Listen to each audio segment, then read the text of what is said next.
Bonjour à tous, j'espère que vous allez bien. On se retrouve pour une nouvelle vidéo au sujet de l'UART, Universal Asynchronous Receiver Transmitter. Donc qu'est-ce que l'UART? C'est un protocole de communication en série qui utilise que deux fils, donc le RX et le TX, je compte pas la masse. Très simple à mettre en œuvre, donc le format de la trame est relativement facile, on va le voir ensemble. L'avantage de ce protocole, c'est qu'on peut très facilement le connecter avec un PC. Par exemple, pour communiquer entre le PC et notre micro à travers un câble qui s'appelle un câble FTDI, comme voici. Donc ce câble, il inclut un petit chip dans le connecteur USB qui convertit le protocole USB en protocole RS232, donc avec nos fils pour l'UART. On va déjà regarder la trame, donc dans Wikipédia.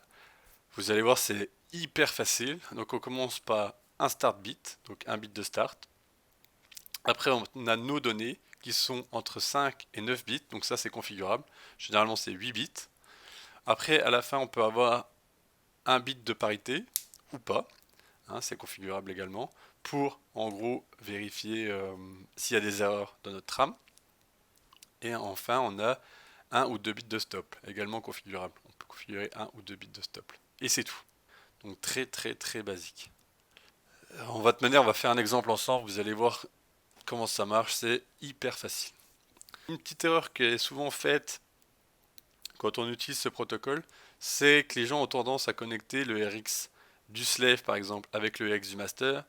Non, parce que le RX c'est réception, donc on ne connecte pas les deux pins de réception ensemble. Il faut que le RX du slave soit connecté au TX du master et le RX du master soit connecté au TX du slave. Donc le RX réception, TX transmission. Si on regarde au niveau du référence manuel de l'FM32, vous allez voir qu'il n'y a quasiment rien. Voilà, c'est tout. Parce que les registres sont partagés avec un chapitre qui s'appelle l'USART, donc l'Universal Synchronous Asynchronous Receiver Transmitter.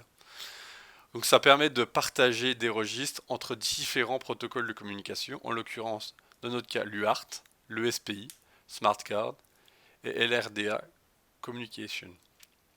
Donc, vous voyez ici, il y a 4 fils, donc RX, TX, Clock, Chip Select, mais dans le cas de l'UART, on va utiliser que le RX et le TX, donc que les deux premiers. On n'a pas de clock, donc d'horloge. L'horloge permet de synchroniser la communication. C'est pour ça que l'UART, il faut que le master et le slave aient la même configuration du protocole de chaque côté. Sinon, on n'arrivera pas à décoder la trame. On va voir ensemble. Voilà. Donc de nouveau, la trame pour l'UART. Donc le nombre de bits. Voilà. Donc il faut savoir que si vous voulez un protocole très fiable, il ne faut pas utiliser l'UART. C'est vrai. Parce que vu qu'on n'est pas synchronisé, on peut avoir des petits décalages et ce qui va nous faire des erreurs. Donc après on peut faire un oversampling, donc un suréchantillonnage pour réduire le pourcentage d'erreurs, mais on ne sera jamais à zéro. Donc ici vous voyez les vitesses de transmission qui sont généralement décrites en baud par seconde. Donc baud c'est symbole par seconde. Bon, dans toutes les communications digitales, un symbole c'est un 1 ou un 0, donc c'est codé sur un bit. Donc baud égale bitrate dans ce cas-là. Dans notre exemple, on va utiliser 115 200, donc 115 200 bits par seconde. Vous voyez qu'on peut avoir jusqu'à 3,55% d'erreur avec cette vitesse de communication. Donc plus on communique vite, plus on aura d'erreurs. Dans le FM32, mais dans également d'autres micros, on a ce qui s'appelle un low energy UART. Ça c'est intéressant si vous voulez faire de la basse consommation, donc de la très très basse consommation. C'est-à-dire que si vous communiquez à une vitesse inférieure à 9600 bauds, donc bits par seconde, vous pouvez communiquer en low power. C'est-à-dire que vous n'avez pas besoin de réveiller le micro pour communiquer. Ça c'est exceptionnel. C'est-à-dire que vous pouvez limite rester tout le temps endormi et vous communiquez avec un DMA par exemple. Vous pouvez directement stocker les valeurs de réception dans la RAM et de temps en temps, ou quand il y a quelque chose que vous détectez qui arrive, vous pouvez faire quelque chose avec. Mais ça, c'est vraiment sympa si vous voulez ne pas consommer beaucoup. Hein, on voit un 150 nano-ampères quand il attend les données, donc c'est quasiment rien, hein, et que quelques micros durant la communication, donc c'est rien du tout. Au niveau des registres, on était où? Là, USART. USART, Register. Voilà. Donc ça, c'est les registres de l'UART et des autres protocoles. Donc nous, on va pas tout utiliser, hein. Si vous voulez envoyer quelque chose, vous mettez votre byte dans TXData. Si vous voulez envoyer directement un double, donc 2 bytes d'un coup, vous le mettez dans TX double. Voilà. Ici, vous écrivez votre byte. Aussi pour la réception, vous l'avez dans RxData. Hein, transmission TXData, réception RxData. Après, vous avez tout ce qui est configuration de la trame. Voilà. Donc si vous voulez de la parité, le nombre de bits que vous avez dans la trame, etc., etc. Vous le mettez dans ce registre ici.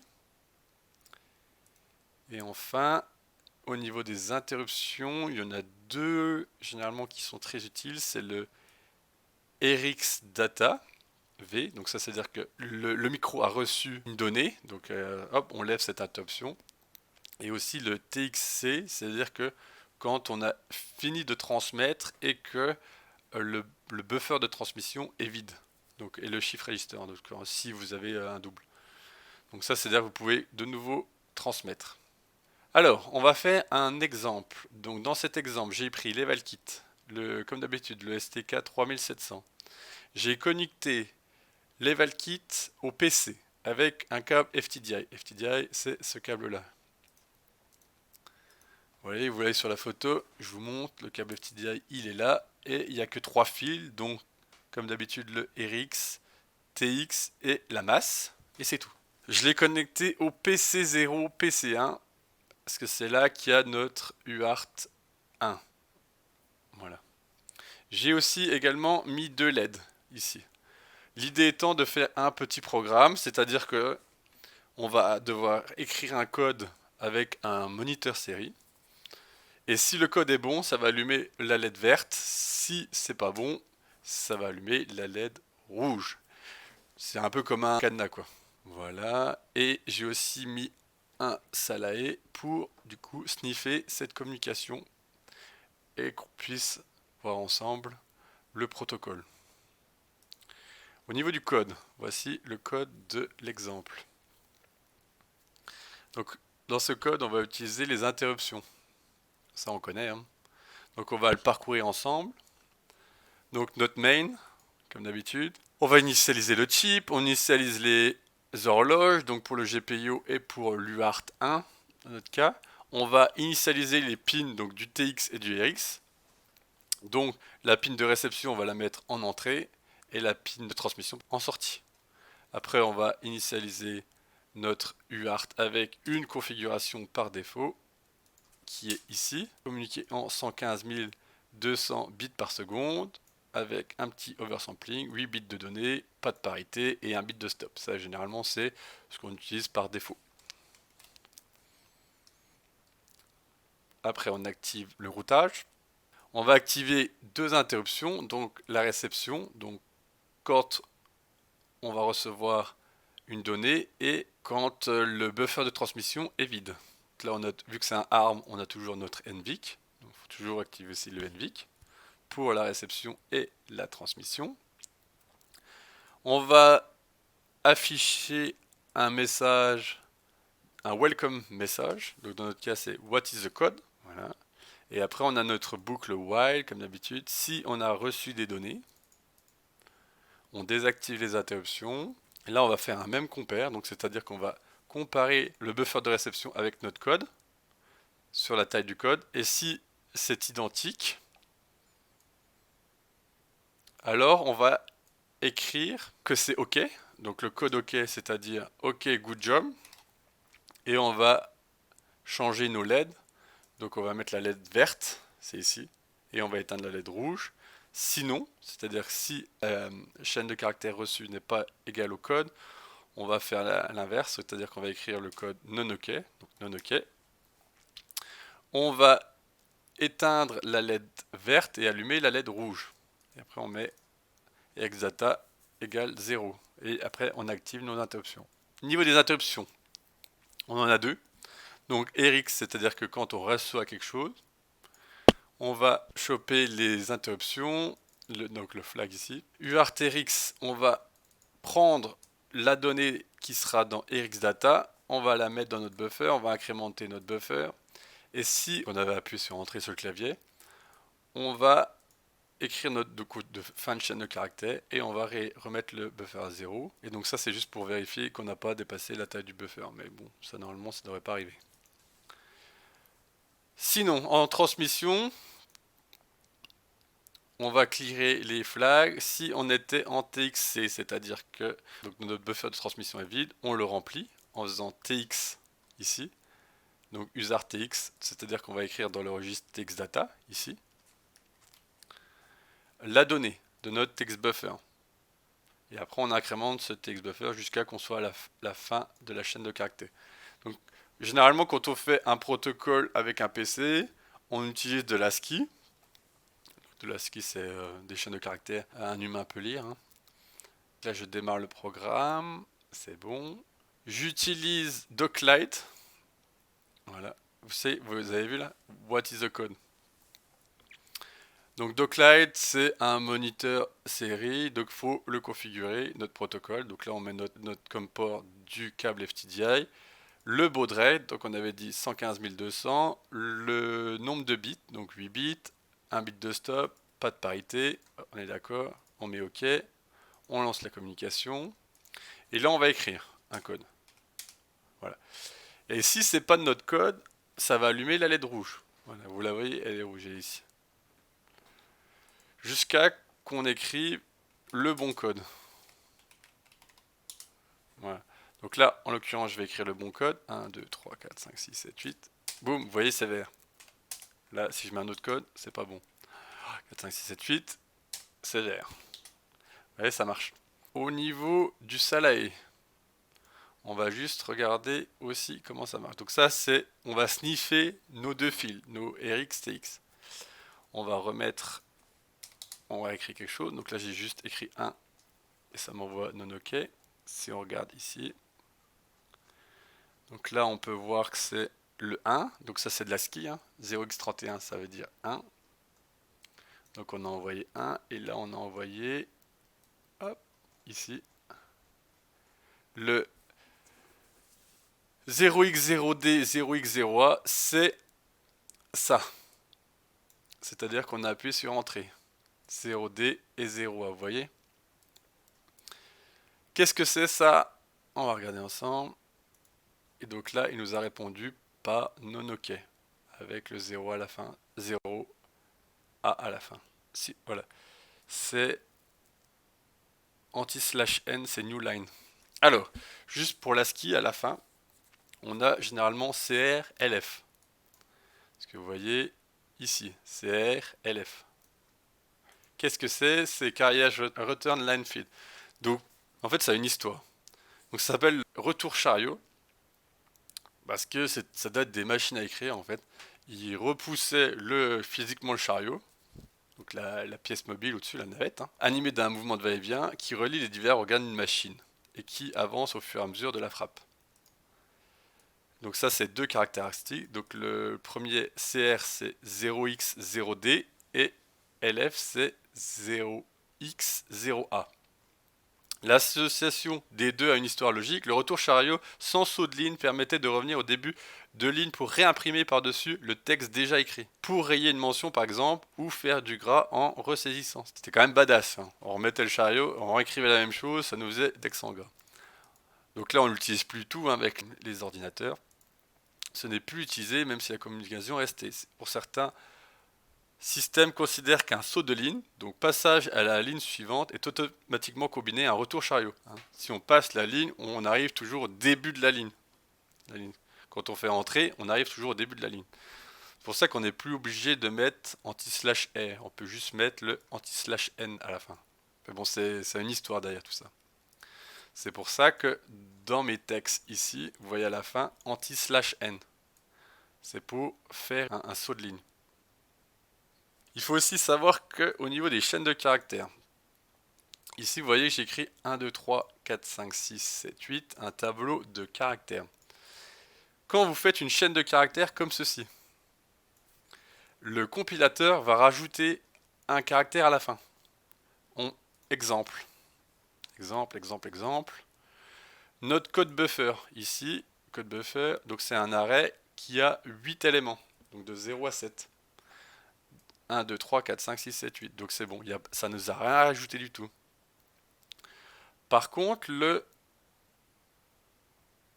maintenant je fais comme ceci, donc en chaîne de caractères. On va recompiler. Boum. Voilà. Vous voyez que le code buffer, il a 9 éléments, de 0 à 8, parce que le compilateur a rajouté 0, 0 à la fin. Ce qui signifie fin de chaîne de caractères. Et c'est pour ça, c'est la même chose pour le non OK. Donc à la fin, on a le 0A, 0A qui équivaut à notre anti/n. On avait dit 0A. Donc c'est le line feed, 0A. Et à la fin, on a notre 0, 0. Pareil pour le code buffer, pareil pour le OK. Ici, vous voyez, il y a toujours 0, 0. Donc ça, c'est une particularité des chaînes de caractères. Donc on va remettre comme avant. Hop, voilà. Anti/n, et on va le remplacer par 0, 0. Ok, je vais vous montrer aussi quelque chose d'autre qui est très important. Comment on pourrait casser le système? C'est-à-dire, on aimerait allumer la LED verte, mais on ne connaît pas le code. Voilà. On sait juste que c'est un code sur 8 chiffres. Comment on pourrait faire? Vous allez me dire, on pourrait faire un brute force, c'est-à-dire, on va essayer toutes les combinaisons jusqu'à qu'on trouve celle-là. Donc ça nous dirait qu'on a 1, 2, 3, 8 chiffres, donc 10 puissance 8, 100 millions d'essais. C'est énorme en fait. Par contre, on a une faille dans notre code qui va permettre de craquer le code très rapidement. Et je vais vous la montrer. Alors, c'est prêt. Donc pour ce faire, on va essayer de craquer notre code. Donc premièrement, on va en mettre notre analyseur logique. On va essayer des 0. 2, 3, 4, 5, 6, 7, 8. Boum. On sait que c'est pas bon. Maintenant, on essaie des 1. 1, 2, 3, 4, 5, 6, 7, 8. Boum. Maintenant, on essaie des 2. 1, 2, 3, 4, 5, 6, 7, 8. Boum. On arrête. Et on va regarder le temps de réponse. Donc là, c'était nos 0, 0, 0, 0, 0. Ici, nos 1, 1, 1, 1, 1. Et ici, nos 2, 2, 2, 2, 2. Et donc, ce qu'on va regarder, c'est le temps de réponse de notre système. Ici et ici. Excusez-moi, voilà. Boum. On a 177 microsecondes. Ok? Vous devez vous demander ce que je fais quand même là.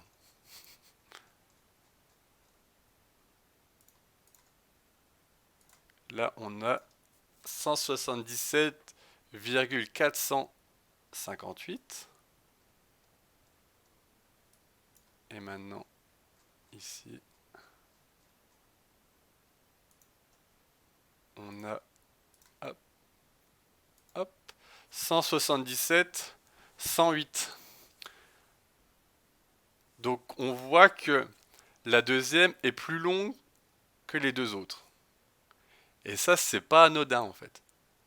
C'est-à-dire que on a une faille de sécurité dans notre programme et qu'on peut exploiter avec juste en mesurant ces temps.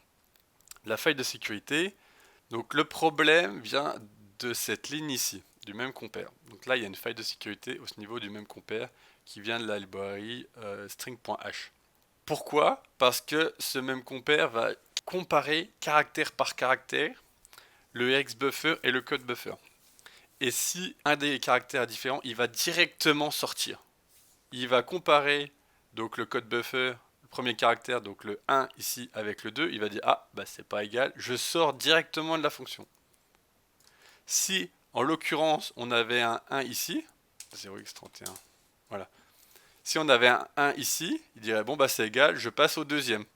Donc, je vais comparer le 2. 2, bah c'est égal, je passe au troisième, je compare le 3 avec le 2, ici, bah c'est pas égal, je sors. Et le fait de passer au caractère suivant, c'est des instructions. Donc c'est du temps. C'est du temps. Le temps d'exécution de cette fonction va varier en fonction de si le code est plus ou moins correct. Hein. Et c'est ça qu'on exploite. Ça s'appelle un timing attack. Donc ici, on va mesurer le temps de réponse de notre système. Et en fonction du temps de réponse de notre système, on va pouvoir réduire considérablement le nombre d'essais. C'est-à-dire qu'on va passer de 100 millions, donc 10 puissance 8, à 80. Parce qu'on va tester donc 0, 1, 2, 3, 4, 5, 6 dans le premier. Donc là, on saura celle qui applique le plus grand. Donc dès qu'on a le premier chiffre, on passe au deuxième, etc. Donc on a 10 plus 10 plus 10 plus 10 plus 10 plus 10 plus 10 plus 10. Donc ça fait 80 possibilités. Donc on passe de 100 millions de possibilités à 80. Vous imaginez le problème? Et tout ça parce qu'on utilise une fonction même compare, que voici, qui n'est pas constante dans le temps. Vous voyez, donc c'est une do while, et dès qu'on a un truc différent, on fait directement le return. Si on veut pallier à cette faille de sécurité, il faudrait que même si il y a un caractère qui est différent, on continue à looper jusqu'à la fin de la chaîne de caractères, et à la fin on donne le résultat. Donc ça c'est une faille de sécurité que je voulais vous montrer, qu'on peut exploiter avec un salé bêtement. Et ça marche aussi pour les hash, les choses comme ça, à chaque fois qu'on compare quelque chose, quoi. Donc si on veut écrire directement un caractère ici. Boum, voilà. Là j'ai envoyé un caractère. Si on regarde ici, j'ai envoyé le caractère 1, que vous voyez là. C'est vraiment facile. Et si on regarde au niveau du Salae, on est donc sur la transmission et on voit notre 31. Donc c'est 1 en ASCII avec donc notre bit de start ici, nos 8 bits de données, 1, 2, 3, 4, 5, 6, 7, 8, et notre bit de stop. Il faut toujours configurer l'UART avec la bonne configuration, comme c'est un protocole asynchrone. Donc voilà, c'est pour ça que le Salae, j'ai aussi dû mettre la vitesse de transmission, le nombre de bits, le bit de stop, s'il y a une parité ou pas. Bon bah c'est tout ce que je voulais vous montrer sur l'UART, j'espère que ça vous a plu en l'occurrence. Allez, à plus tout le monde.